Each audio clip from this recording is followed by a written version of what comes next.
Recipe বনাম মছলাৰ সৈতে। মছলাৰ মানে সৰিয়হ আৰু নহৰু লগতে বিলাহী থাকিব।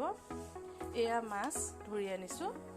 লগতে এতিয়া মই এয়া চাব নিমখ অলপ দিছোঁ।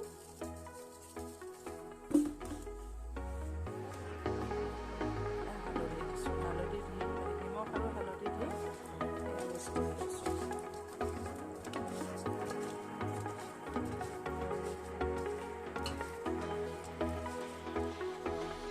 এতিয়া মই এই কেৰাহী পাতি লৈছোঁ। কেৰাহীটো গৰম হৈছে আৰু গৰম হোৱাৰ পাছত মই মিঠাতেলখিনি দি লৈছোঁ।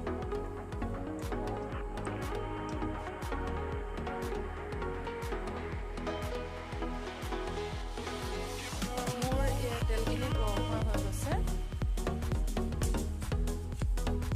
এতিয়া মই এই মাছখিনি ফ্ৰাই কৰি ল'ম।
মছলাখিনি ফ্ৰাই কৰা হৈছে এতিয়া চাওক।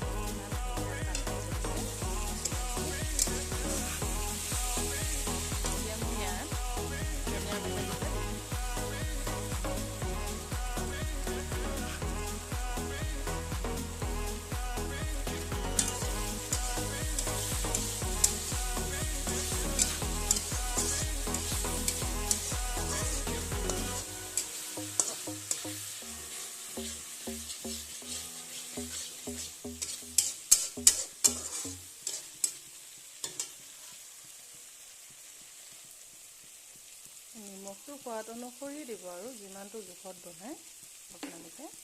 মই অলপ হেৰিকৈ বনাইছোঁ।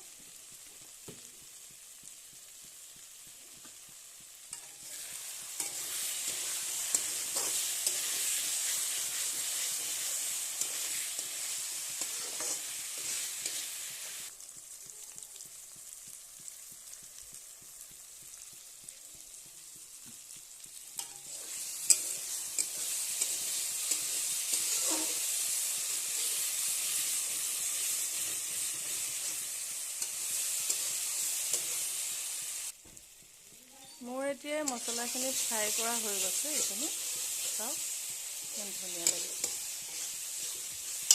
তাৰপৰা মই এতিয়া জোখ অনুসৰি মই পানী দি দিম।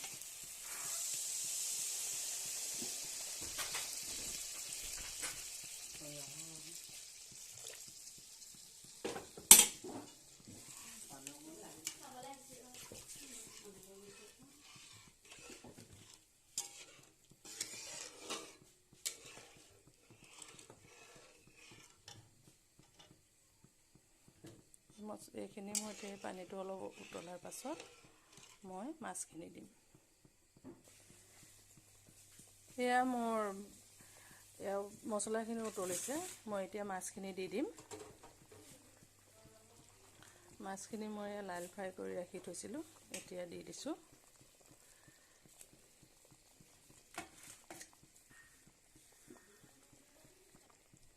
এই মাছখিনি দিয়াৰ পাছত মই আৰু 10 মিনিটমান উতলিবলৈ দিম।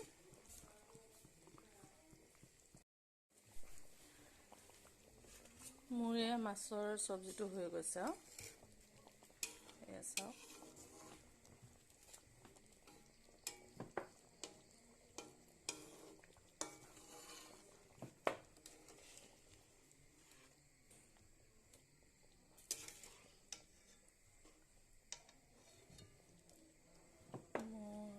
আজি ভিডিঅ'টো লাইটটো ইমান হেৰি নহয়, আন্ধাৰত বনোৱা হৈছে।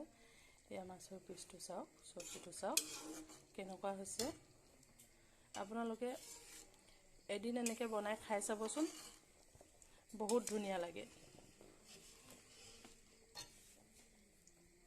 যদি ভিডিঅ'টো ভাল পালে লাইক, কমেণ্ট, শ্বেয়াৰ, ছাবস্ক্ৰাইব কৰি দিব। Bye bye.